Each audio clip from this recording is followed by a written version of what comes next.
Hi friends, ఈరోజు మేము ముందుకి మన నందమూరి బాలకృష్ణ గారు నటసింహం. బాలకృష్ణ గారి గురించి దాదాపుగా 12 మంది డైరెక్టర్లు పైగా వెయిటింగ్ చేస్తున్నారండి. ఆ లిస్టులో రాజమౌళి కూడా ఉన్నారు. వాళ్ళు ఎవరెవరో ఒకసారి చూద్దాం.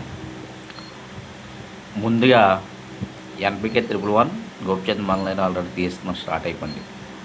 తర్వాత వచ్చి హరీష్ శంకర్, అలియన్ రాంపూడి, బాబీ 3, వశిష్ఠ 4, బోయపాటి 5,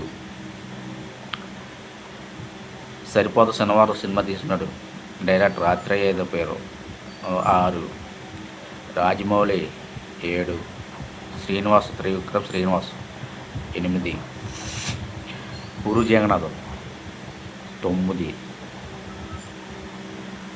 వశిష్ఠ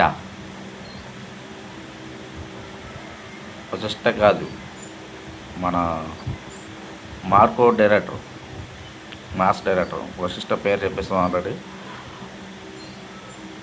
మలయం డైరెక్టర్ అనమాట. మలయం తమిళం కాదు, మార్కో సినిమా తీసిన డైరెక్టర్. ఈయన కూడా బాలకృష్ణ రోజు వెయిటింగ్ చేస్తున్నారు.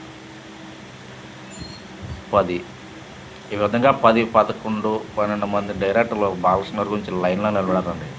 ఇదే కాకుండా కొత్త డైరెక్టర్లు 2-3 ఉన్నారండి. ఆ పేర్లు బయటకు రాలేదు, కానీ దాదాపు 15 మంది డైరెక్టర్లు అంటే బాలకృష్ణ గురించి కథలు పెట్టుకుని కీలో నిలబడుతున్నారండి.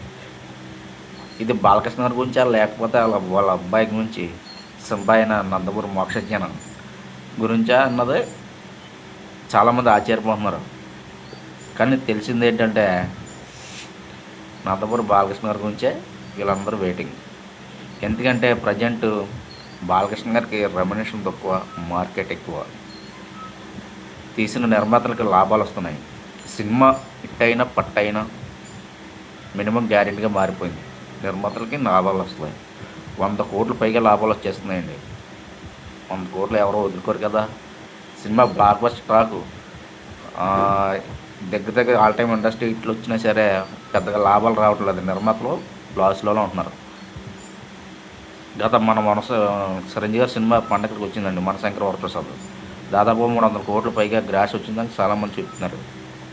అయినప్పటికీ ఈ సినిమా దాదాపు 60 కోట్లు 70 కోట్లు నష్టాల్లో ఉందంటండి సినిమా. అదేంటి అన్ని కోట్లు వచ్చేసింది నష్టాల్లో ఉండడం అని మీరు అనుకోవచ్చు. చాలామంది కూడా అదే ఆశ్చర్యపోయారు. ఈ సినిమాని డైరెక్ట్గా డిజిటల్ కానీ శాటిలైట్ కానీ ఎవరు కొనలేదు. ఈ మధ్య జీ తెలుగులో శాటిలైట్లో కూడా వచ్చేసింది. కేవలం 14.2 టీఆర్పీ రేటింగ్ వచ్చిందండి. ఈ విధంగా చాలా తక్కువ టీఆర్పీ రేటింగ్ ఇప్పుడు ఈ సీజన్లో, అంటే త్వరగా రిలీజ్ అయ్యింది, త్వరగా శాటిలైట్లో వదిలేశారు కాబట్టి ఇది ఇంకా చాలామంది ఎక్స్పెక్ట్ చేశారు ఎక్కువ, కానీ అది అందుకోలేకపోయింది. టీఆర్పీ రేటింగ్లో అంటే మొదటి స్థానంలో నందమూరి తారక రామారావు 29.9లో హైయెస్ట్లో ఉన్నారండి టెంపర్ సినిమాతో. సెకండ్ పొజిషన్ వచ్చి అలా వైకుంఠపురంలో 29.3. ఈ విధంగా టాప్లో ఆ సినిమాలు ఉన్నాయి. మనశంకర వరప్రసాద్ అంటే కనీసం టాప్ 10లో కూడా లేదండి. టాప్ 10లో వచ్చి చిరంజీవి గారు ఫ్యామిలీలో మగధీర ఉందండి 20.2 పైగా. ఆ రికార్డులు కూడా అప్పుడు రికార్డులు కూడా ఇప్పుడు ఈ సినిమా కొట్టలేకపోయింది. బాలకృష్ణతో సినిమాలు అంటే మినిమం గ్యారెంటీగా అయిపోయిందండి. Thank you very much.